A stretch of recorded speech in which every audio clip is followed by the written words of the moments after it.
अस्सलाम वालेकुम रहमतुल्लाह।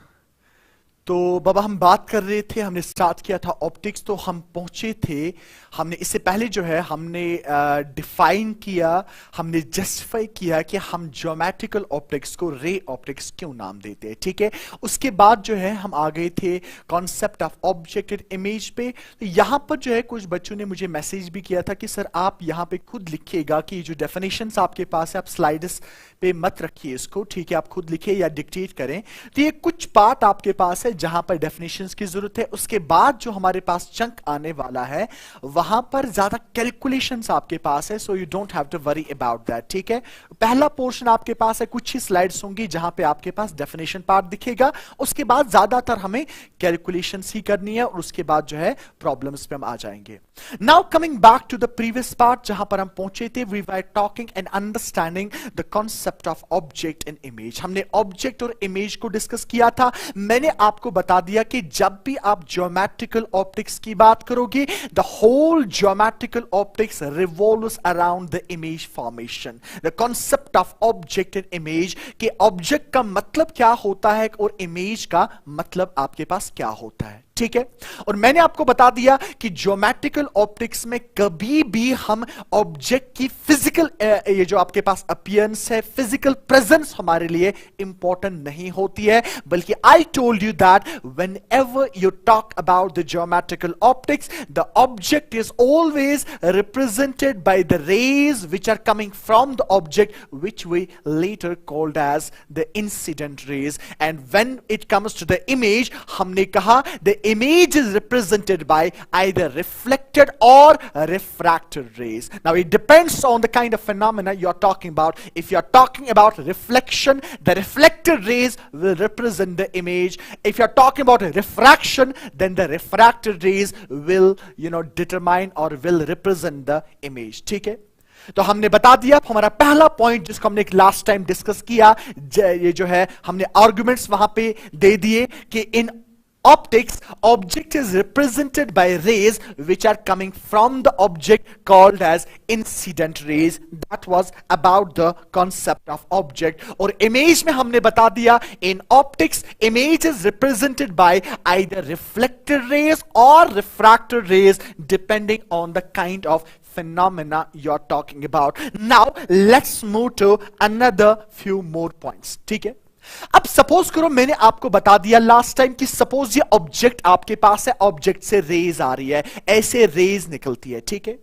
सो दैट मींस इन रेज का जो ओरिजिन आपके पास है, जहां से निकल रही है, वो आपके पास ये पेन है या कोई भी आपके पास ऑब्जेक्ट है। So which in turn means, if you are following me, which in turn means ये जो इंसिडेंट रेज आ रही है जो इस ऑब्जेक्ट को रिप्रेजेंट करती है, अगर मुझे ये देखना हो what is the location or what is the position of the object. Try to understand my point. मेरा सवाल आपसे यह है कि yes indeed the incident rays represent the object for me. And what are incident rays? The rays which are coming from the object. They represent the object. अब अगर दूसरा सवाल यह है कि what exactly is the location or the position of object?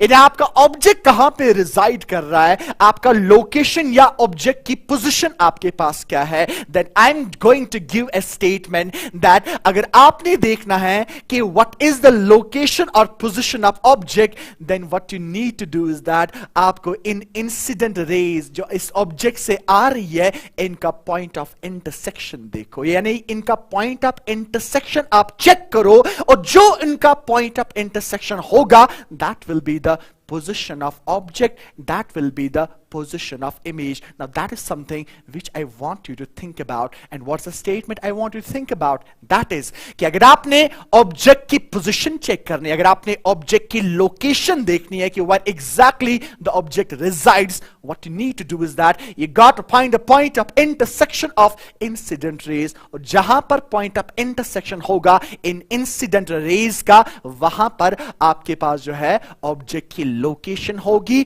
Object की position होगी. And thereby comes my second point.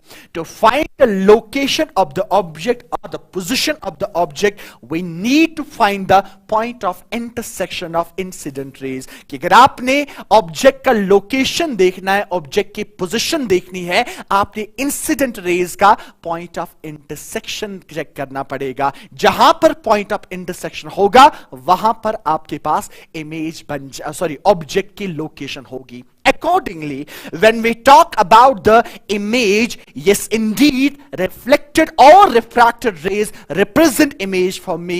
Again उसमें भी यही होगा कि अगर आपने इमेज की लोकेशन देखनी है बाबा, अगर आपने इमेज का पोजीशन देखना है बाबा, then all you need to do is that you got to find the point of intersection of the reflected or refracted rays. और जहां पर उनका point of intersection होगा, that will be the position or location of the image formed.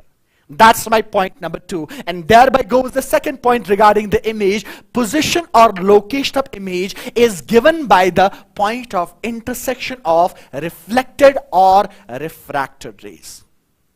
All right. So that's my point number 2. I hope that you understood this, right? तो आप इसको note भी कीजिएगा साथ साथ, ये अंडरस्टैंडिंग के लिए बड़ा इंपॉर्टेंट है. Number 2. Number three is that अब अगर मेरे पास इंसिडेंट रेज है, ये रिप्रेजेंट करती है ऑब्जेक्ट को, right? Indeed I understood that. और अगर मुझे इनका ऑब्जेक्ट का पोजीशन देखना होगा, ऑब्जेक्ट की लोकेशन देखनी होगी बाबा, तब जाके आपने इन इंसिडेंट रेज का पॉइंट ऑफ इंटरसेक्शन देखना पड़ेगा. Now where exactly the point of intersection lies, right? Now that's a point. That's a point, and that's going to make me understand a very beautiful and very important concept. कि अब ये point of intersection कहां पे exist कर रहा है? Point is this, कि अगर point of intersection of incident rays backward direction में lie कर रहा है, अगर point of intersection of incident rays backward direction में lie कर रहा है, हम ऐसे object को real object कहते हैं. अगर point of intersection of incident raise forward direction में लाई कर रहा है, हम ऐसे ऑब्जेक्ट को वर्चुअल ऑब्जेक्ट नाम देते हैं. आप इस बात को समझिएगा. And that is, if the point of intersection of incident rays lies in the backward direction, the object is real. आपका ऑब्जेक्ट कहलाता है real object, otherwise virtual, which means that if the point of intersection of incident rays lies in the forward direction, the object is called as a virtual object.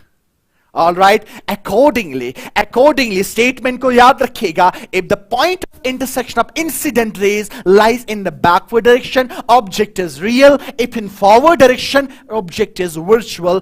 When we talk about the image में क्या होता है? If the point of intersection lies in forward direction, image is real, otherwise virtual, which means that अगर point of intersection backward direction में lie किया, then in that case image is virtual. Don't you see that opposite to each other? Incident raise में अगर point of intersection backward direction में लाई किया, object is real. अगर forward direction में लाई किया, object is virtual.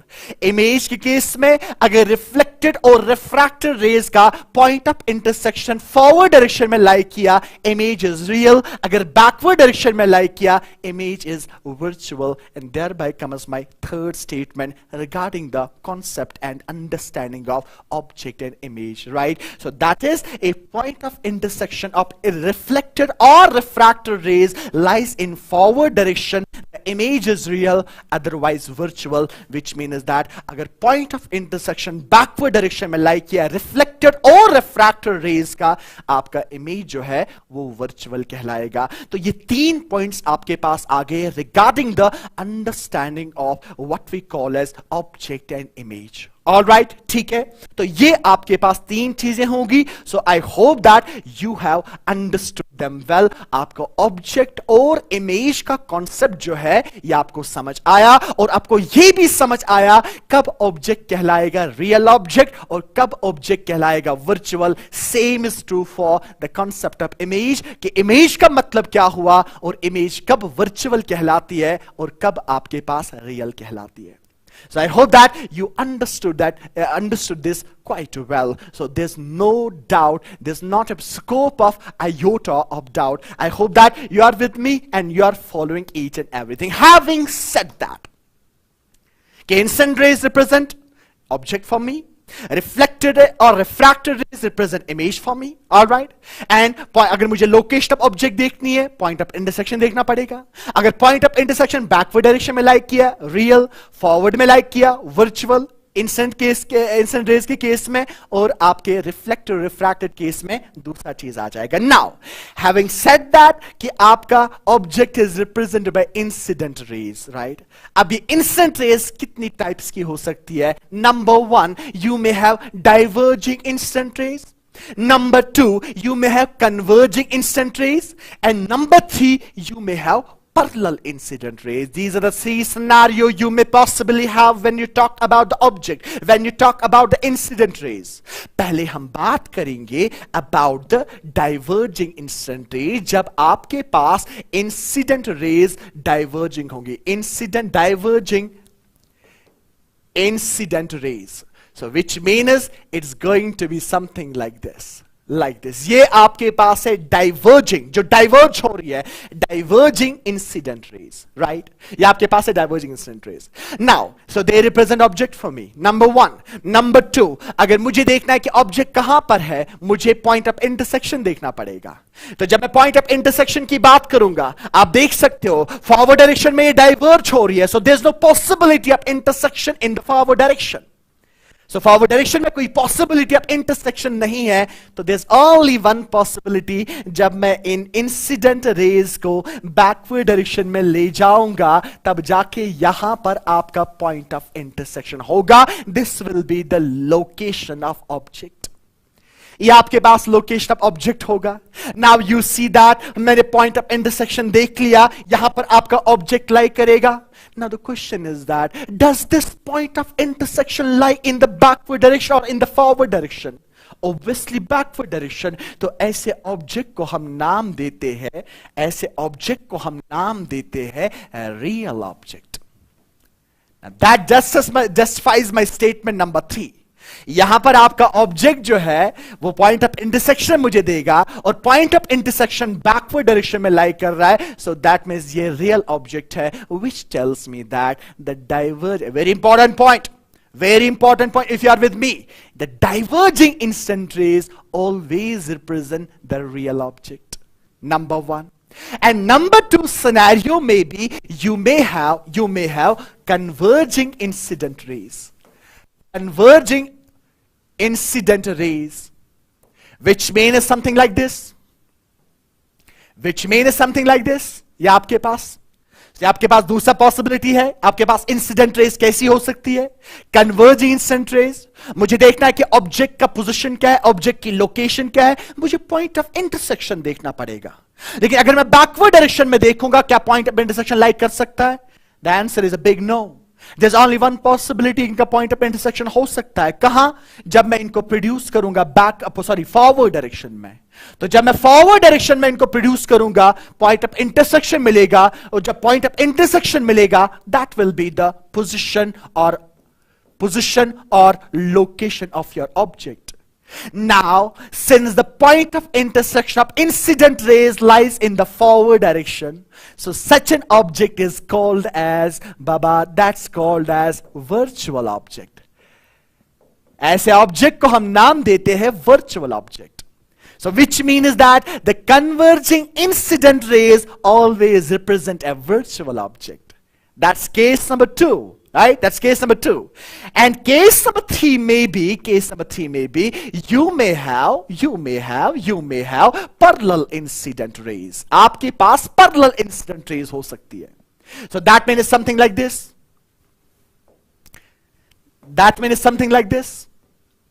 ये आपके पास parallel incident rays होंगी. Now, जब ये पैरेलल इंसिडेंट रेज होंगी, आपने एक स्टेटमेंट सुना होगा. I am sure that if you are not mathematics students, right, अगर आप में से कोई पीसीबी वाला होगा, at least I expect you that कि आपने एक स्टेटमेंट सुना होगा, that is parallel rays always intersect, और we simply say parallel rays intersect at infinity. That means अगर मेरे पास पैरेलल इंस्टेंट रेज होंगी, मुझे लोकेशन ऑफ ऑब्जेक्ट देखना पड़ेगा, मुझे पोजीशन ऑफ ऑब्जेक्ट देखना पड़ेगा, उसके लिए मुझे पॉइंट ऑफ इंटरसेक्शन देखना पड़ेगा। लेकिन जब हम parallel instant rays, parallel rays की बात करते हैं, इंटरसेक्शन पॉइंट कहां पे लाई करता है? इंटरसेक्शन पॉइंट इंफिनिटी पे लाई करेगा, because we say that parallel rays intersect at infinity. तो जब भी आपके पास पैरेलल इंसिडेंट रेज होंगी, हम सिंपली ये कहेंगे the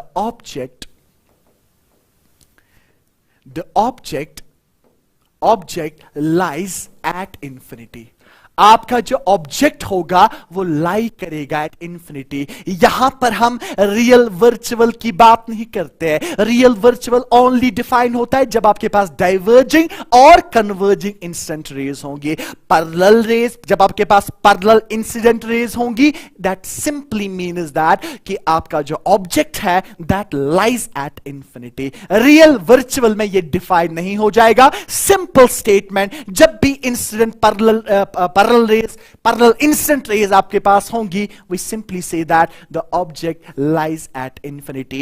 Going back, if you are following me, diverging instant rays जब होंगी, ऑब्जेक्ट आपका रियल होगा। कन्वर्जिंग इंस्टेंट रेज जब होंगी, ऑब्जेक्ट आपका वर्चुअल होगा। जब आपके पास पैरेलल इंस्टेंट रेज होंगी, the object simply lies at infinity. आप कोई सवाल पूछेगा, सर क्या ये ऑब्जेक्ट रियल है, वर्चुअल है? मेरा जवाब होगा, यहां पर हम इसको ऑब्जेक्ट को डिफाइन नहीं करते हैं इन टर्म्स ऑफ रियल और virtual. We simply put a statement that कि आपका जो ऑब्जेक्ट है वो इंफिनिटी पे लाई करेगा।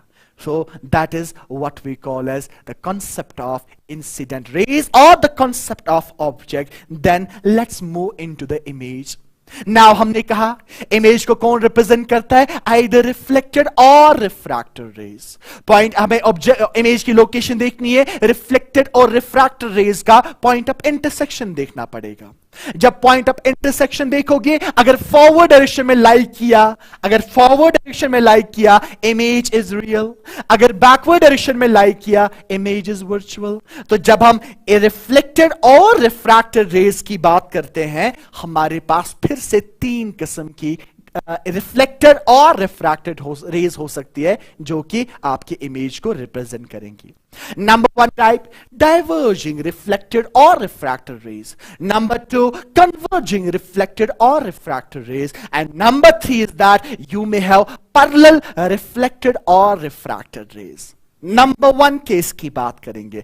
Suppose that आपके पास diverging, reflected और refracted rays, अगर आपके पास डाइवर्जिंग रिफ्लेक्टेड और रिफ्रैक्टेड रेज है, समथिंग लाइक दिस, ये आपके पास है डाइवर्जिंग रिफ्लेक्टेड और refracted rays. Now you got, so they represent image for me. नाउ मुझे देखना है कि व्हाट इज द पोजीशन और location of image.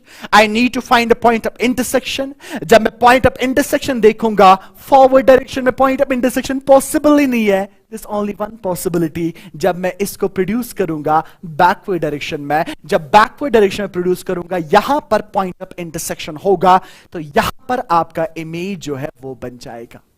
Now you can see that क्या इमेज, क्या point of intersection backward direction में लाई कर रहा है या फॉरवर्ड डायरेक्शन में लाई कर रहा है? ऑब्वियसली बैकवर्ड डायरेक्शन में लाइक कर रहा है। तो ये जो इमेज यहां पे बनेगी, this is what we call as virtual image. ऐसी इमेज को बाबा हम नाम देते हैं virtual image. So that means the diverging reflected or refracted rays represent image for me, but which image? That's going to be the virtual image. Number one. Number two is that कि अब अगर आपके पास converging reflected और refracted rays होंगे, यानी converging reflected और reflecting refracting rays होंगी, that's going to be something like this. Converging reflected or refracted rays. Now these reflected or refracted rays represent image for me. Now अगर मुझे यहां पे point, ये जो लोकेशन ऑफ इमेज देखना है, पोजीशन ऑफ इमेज देखना है, पॉइंट ऑफ इंटरसेक्शन देखना पड़ेगा। अब जब पॉइंट ऑफ इंटरसेक्शन की बात करूंगा, क्या बैकवर्ड डायरेक्शन में पॉइंट ऑफ इंटरसेक्शन लाइक कर सकता है? Not at all. तो फॉरवर्ड डायरेक्शन में लाइक करेगा मुझे, मैं उनको प्रोड्यूस करूंगा फॉरवर्ड डायरेक्शन में, यहां पर पॉइंट ऑफ इंटरसेक्शन आपका मिलेगा, तो यहां पर आपका इमेज भी बन जाएगा। This will be the position और लोकेशन ऑफ इमेज। तो जब यहां पर इमेज आपका बन जाएगा and you see that the point of intersection lies in the forward direction, we call such an image as real image. ऐसी इमेज को हम नाम देते हैं रियल इमेज। जब आपका point of intersection of reflected और रिफ्रैक्टेड रेज, ठीक है, that lies in the forward direction, ऐसी इमेज को बाबा हम नाम देते हैं real image, which means that the converging reflected और refracted rays always represent a real image, while as the diverging reflected or refracted rays always represent the virtual image. I'm sure that you are with me and you are enjoying this as well, right? And number third is we may have parallel. हमारे पास parallel reflected और refracted rays हो सकती है, okay?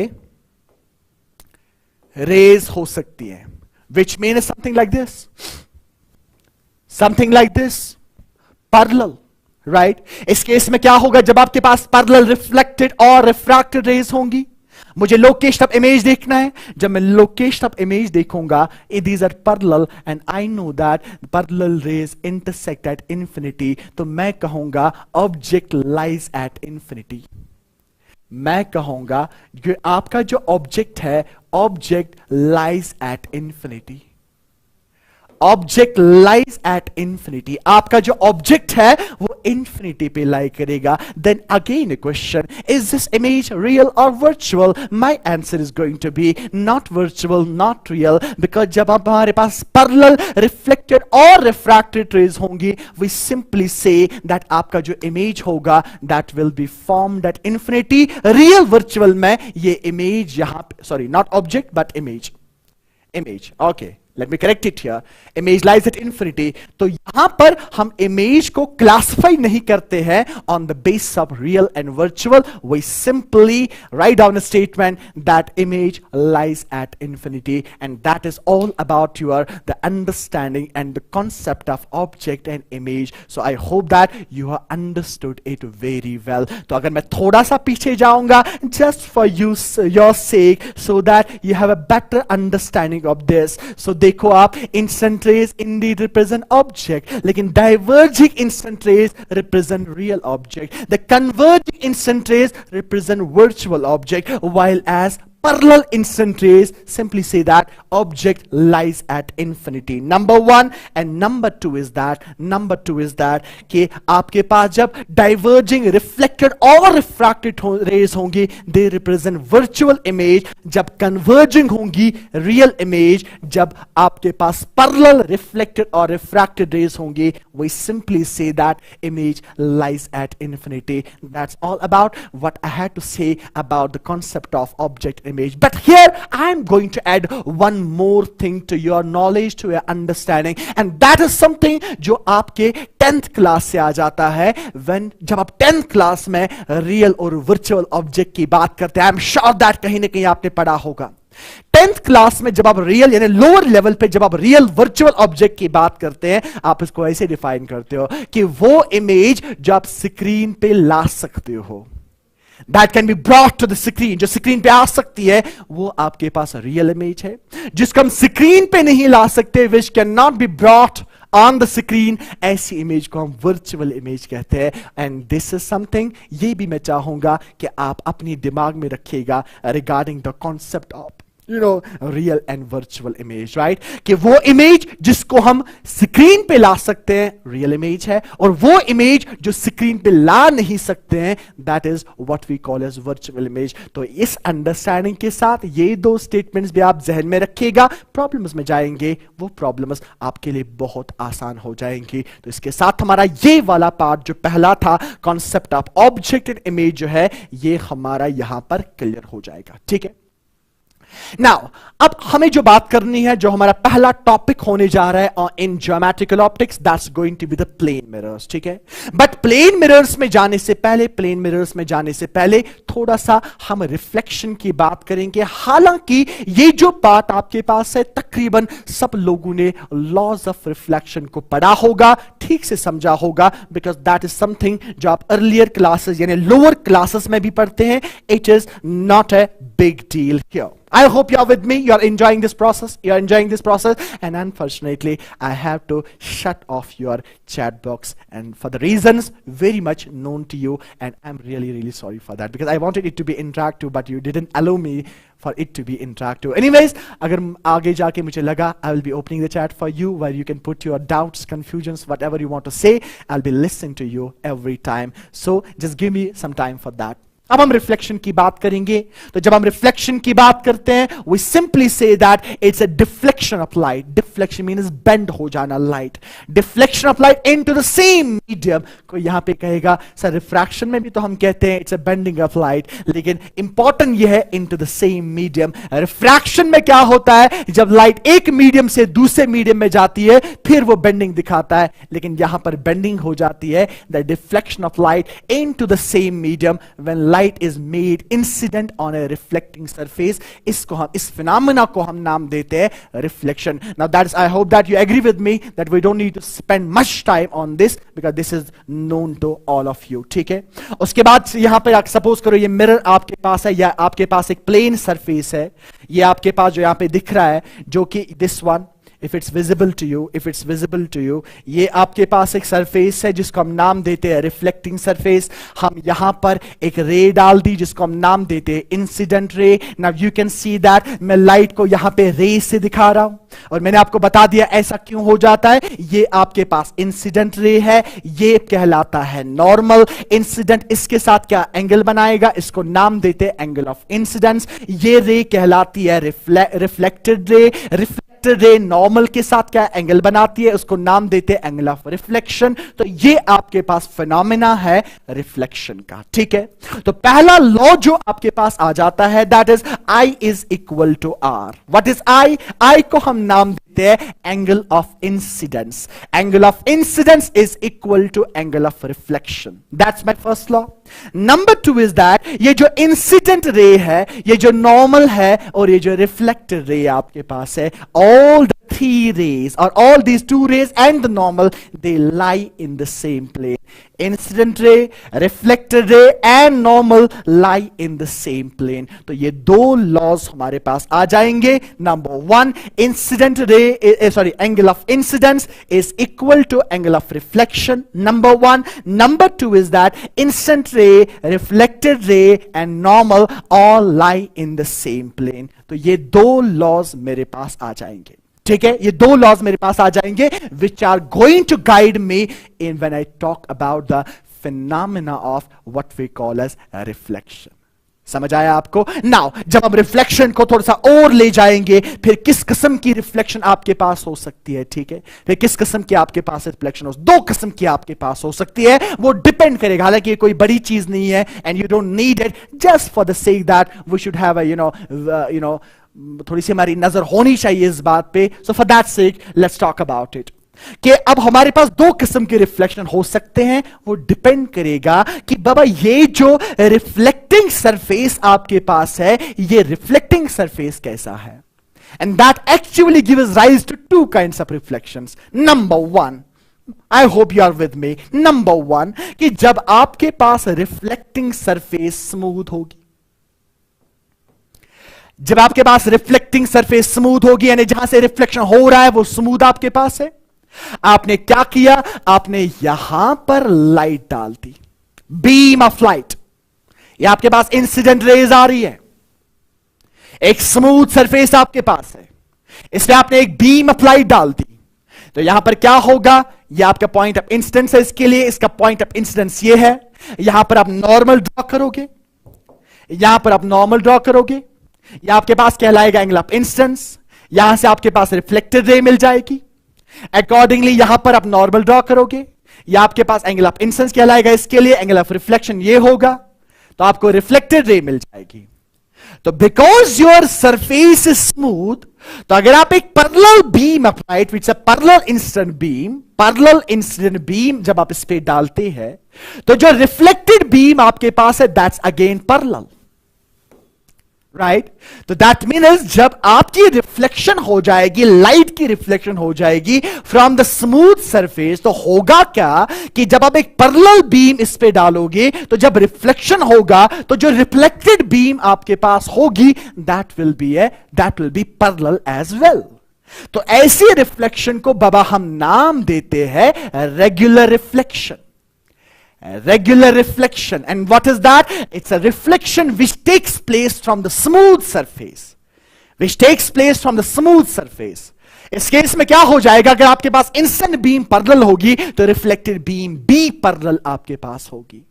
So whenever the reflection takes place from the smooth surface, we call such a reflection as a regular reflection. Number one. And number two possibility is that कि अगर reflecting surface आपके पास rough हुई, इसमें ups and downs है, या this reflected surface, आपके पास rough reflected surface है, तो जब मैं इस पे पैरेलल बीम डालूंगा, से ये मैंने यहां पर पैरेलल बीम डाल दी, ठीक है, तो यहां पर क्या होगा, यहां पर आप चूंकि ये थोड़ा सा रफ है, तो जब आप यहां पर नॉर्मल ड्रॉ करोगे, नॉर्मल कुछ ऐसे पड़ जाएगा, तो अकॉर्डिंगली आपको यहां पे एंगल ऑफ इंसिडेंस होगा, एंगल ऑफ रिफ्लेक्शन आपको मिल जाएगा like this. Angle of incidence will be equal angle of reflection, that is something you already know. Accordingly जब आप यहां की बात करोगे, यहां पे नॉर्मल ऐसे पड़ेगा, तो ये क्या लाएगा, angle of reflection, angle of incidence, यहां पे ये रिफ्लेक्टेड रे आपके पास आ जाएगी, ये आपका एंगल ऑफ रिफ्लेक्शन होगा इस वाली के लिए आई, और ये आर होगा। तो इस केस में आपने एक चीज देख लिया कि जब रिफ्लेक्टिंग सरफेस रफ होगी और आप जब उस पर एक पैरेलल बीम डालोगे, इंस्टेंट करोगे एक पैरेलल बीम, जो रिफ्लेक्टेड बीम होगा वो पैरेलल नहीं होगा, बल्कि वो डिफ्यूज हो जाएगा, वो रैंडम डायरेक्शंस में जाएंगे। ऐसे रिफ्लेक्शन को बाबा हम नाम देते हैं डिफ्यूज रिफ्लेक्शन। हालांकि ज्यादा इंपॉर्टेंट नहीं है, just for your sake I am talking about it, not a big deal. So what is regular reflection? Regular reflection उसको हम बोलते हैं when the reflection takes place from the smooth surface, और diffusion reflection उसको बोलते हैं जहां पर रिफ्लेक्शन हो जाएगी फ्रॉम द रफ सरफेस। और प्रॉपर्टी क्या है इनकी? प्रॉपर्टी यह है कि जब स्मूथ सरफेस से रिफ्लेक्शन हो जाएगी, उस टाइम पे अगर इंसिडेंट रे पैरेलल है तो रिफ्लेक्टेड बीम भी आपके पास पैरेलल होगी। लेकिन अगर रफ सरफेस से रिफ्लेक्शन हो जाएगी, तो अगर इंसिडेंट बीम आपके पास पैरेलल है तो रिफ्लेक्टेड बीम पैरेलल नहीं हो जाएगी, वो बल्कि वो बिखरेगी, वो डिफ्यूज हो जाएगी। ऐसी रिफ्लेक्शन को बाबा हम नाम देते हैं डिफ्यूज्ड रिफ्लेक्शन। इसको हम नाम देते हैं डिफ्यूज रिफ्लेक्शन। ना इसके एक एग्जाम्पल मैं दे दूंगा आपको, एक सिंपल एग्जाम्पल आपके पास है। आपने देखा होगा अगर आप शाम को चलते हैं, आप रोड पे चल रहे हैं, ऊपर से स्ट्रीट लाइट्स है, रोड लाइट्स आपके पास है जो रोड्स पे यहां पे बाहर होती है, ठीक है, तो आप आसानी से चला पाते हैं, ठीक है, आप आसानी से चला पाते हैं। लेकिन जब बारिश होती है और शाम को आप गाड़ी ड्राइव करते हैं, it becomes very difficult for you to drive at that time. Reason क्या है? अगर शाम को आप चलते हैं बारिश के बगैर, it's easy ride for you, right. लेकिन अगर शाम को आप चलते हैं और बारिश हो रही है, it becomes difficult for you. आप गड्ढे में गिर जाते हैं, आपको पता ही नहीं चलता है गड्ढा कहां पे है, ठीक है, और आप परेशान हो जाते हो, आप ड्राइव आसानी से नहीं कर पाते हैं। रीजन क्या है? रीजन ये है कि जब आप on a dry day, dry night आप चलते हैं, जिस दिन बारिश नहीं हो रही है, आपका जो रोड है वो रफ है, आपका रोड रफ है, स्ट्रीट लाइट्स ऊपर, इसको समझ लो, इंटरेस्टिंग पॉइंट है। स्ट्रीट लाइट्स ऊपर है, बारिश नहीं हो रही है, रोड रफ आपके पास है, तो जब स्ट्रीट लाइट्स की लाइट इस रोड पे पड़ जाती है, तो रोड चूंकि रफ है, डिफ्यूज रिफ्लेक्शन हो जाता है। जब डिफ्यूज रिफ्लेक्शन हो जाता है, जो लाइट रिफ्लेक्ट होके वहां से आ जाती है, वो बिखर जाती है, डिफरेंट डायरेक्शन में चली जाती है, बिकॉज रफ सरफेस से रिफ्लेक्शन हो गया, रोड रफ है, तो डिफ्यूज रिफ्लेक्शन हो गया। तो यहां पर क्या हो जाता है, जब रिफ्लेक्टेड रेज बिखर जाती है, इस ये जो ऊपर लाइट लगी हुई है, ठीक है, उसकी इमेज नहीं बन जाती है, बिकॉज जो रेज वहां से आ जाती है, इंस्टेंट रेज, रिफ्लेक्शन होने के बाद वो बिखर जाती है, बिकॉज ऑफ दैट उस स्ट्रीट लाइट की इमेज नहीं बन जाती है रोड पे ऑन अ ड्राई नाइट, जिस दिन बारिश, जिस शाम को बारिश नहीं हो रही है। लेकिन जब शाम को बारिश हो जाती है, अब पानी आ जाता है, ये जो रोड की रफनेस है, गड्ढे हैं, थोड़े थोड़े गड्ढे हैं उसमें, उनमें पानी भर आता है। अब ये रोड जो अभी तक रफ था, ये स्मूथ हो जाता है। जब स्मूथ हो जाता है, ऊपर से स्ट्रीट लाइट है, शाम को लाइट पड़ जाती है इस स्मूथ रोड पे, जो कि स्मूथ अब बन गया, पहले रफ था अब स्मूथ बन गया। किसकी वजह से? बारिश के पड़ने की वजह से पानी चला गया उन होल्स में, उस रफनेस में पानी चला गया, because of that is smooth बन गया। जब लाइट उस पे पड़ जाती है, रेगुलर रिफ्लेक्शन हो जाती है, यहां पे लाइट बिखरती नहीं है, डिफ्यूज नहीं हो जाती है, और आपके लैंप की इमेज बन जाती है। जब लैंप की इमेज बन जाती है, आपके लिए ड्राइव करना मुश्किल हो जाता है। It's because of that it becomes difficult on rainy nights to drive a car, right? Because उस केस में क्या हो जाता है? रेगुलर रिफ्लेक्शन हो जाता है। लेकिन जब ड्राई नाइट होगी, बारिश नहीं हो रही है, उस टाइम आपको उन बल्ब्स की इमेजेस नहीं बन जाती है रोड में, बिकॉज डिफ्यूजर रिफ्लेक्शन हो जाता है, and because of that it becomes an easy ride for you and you enjoy your drive as well. All right, तो ये आपके पास हो गया regular and what we call as diffused reflection. So I think it's enough for today. Let's call it a day. We have exhausted our time. Inshallah, we'll see you tomorrow. God bless you all. If you have any confusion, since you are not able to put them in the chat box for the reasons known to you, so make sure you contact me. The moment I get time, I'll be reverting you back. Thank you all.